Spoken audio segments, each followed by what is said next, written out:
So when is lust not a compliment? Hello, my loves. Happy Sunday. So this video is inspired by a YouTuber. Her name is Lola Divinity, and she had a video on this topic that I thought was really interesting. And I just had some additional thoughts come up, and I thought I would make a video on the same subject. So I will leave the link to her video down below, and I highly recommend that you go check her out because she had some really interesting points that she made in her video. So it was just a great reminder to be mindful of where you are sourcing your self-esteem from as a woman. So on the surface, compliments can be nice. You know, it is part of our nature as women to want to adorn ourselves and express our own unique flavor of beauty, to marinate in our own unique juiciness and allow that to be expressed. But really feel into the difference of you just doing something for yourself and marinating in your own unique frequency and allowing that to shine and how that naturally attracts adoration to you. Versus those moments where we are in that deficit and we're feeling empty on the inside and we find ourselves doing and wearing certain things that we don't genuinely want to do or wear, but we're doing it just because we feel like we have to in order to get the love and the attention that we want. So can you really see and feel the difference between both of those intentions? When I was in the dating world, thankfully I'm not anymore, but a common comment that I was hearing was, "You're so beautiful, I can't believe you're single." And on the surface, I don't, that's a very innocent thing to say to someone. I don't really think people mean any harm by it, at least good people. But it's something that women hear a lot, and if you're not careful, you can often internalize that and kind of feel like your beauty is all you're worth on some level. But beauty by itself is not all that you are as a woman. There's also a beautiful soul inside of you that has a unique frequency in the world. You have a unique way that your eyes sparkle when you talk about something that you're passionate about. You have a beautiful mind that has its own opinions about things in the world. So when you reduce yourself to only the surface of who you are, can you see how self-objectifying that can actually be? I'm not saying to not express your beauty. Obviously, you see me doing that every day on here, and there's nothing wrong with that. I'm talking about the very extreme cases where we have a lot of women running around where they feel like the only way to stand out in the dating world is to jump into a man's bed right away. Or the women who feel like they have to entertain a sexual conversation from someone because they don't want to look bad, or they don't want to make the man mad, or they don't want to scare him away. The women that we have running around wearing or doing certain things that they're not really comfortable with doing, but they're doing it because they feel like they're in some kind of competition with the other women around them, rather than wearing and doing things because you want to genuinely express something for yourself. So all of that really gets old after a while. Like if you're in that pattern of how much can I say, what can I do to elicit the most attention from other people, not only is that really exhausting, but it gets really old after a while, because if you really think about it, none of those men really care about you at the end of the day. And I want you to realize how male sexuality actually works. Literally like a busty, curvy cartoon could cause an erection in a guy.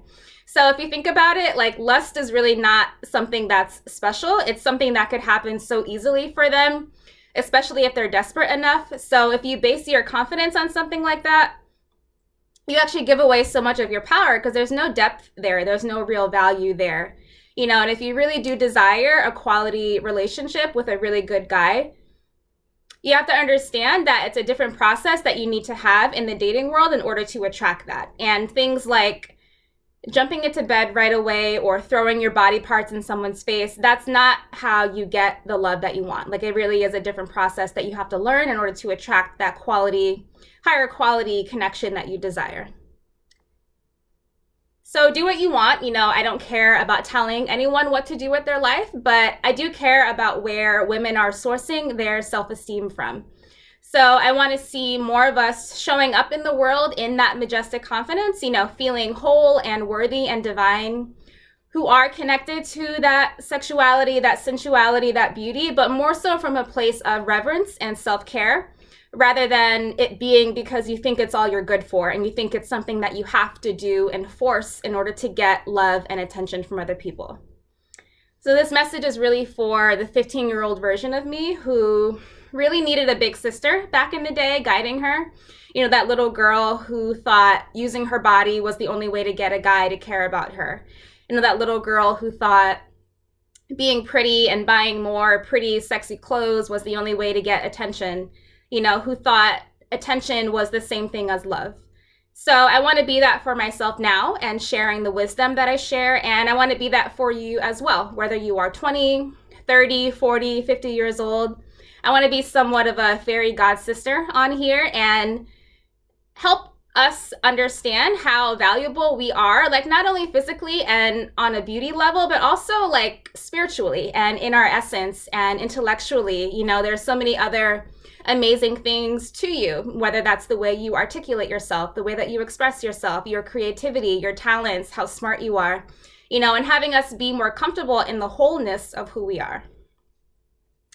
And I promise you, like when you stop the jumping through hoops for cheap attention and begin living as a woman who is true to herself instead, you're going to feel a lot more satisfied with that. And you'll notice how that naturally attracts men who want to care about you as a person in return and provide things for you beyond just their sexual attraction. So you can definitely have that feeling of just your energy being very impactful. You know, the way that you carry yourself, the way that you speak, the way that you express yourself.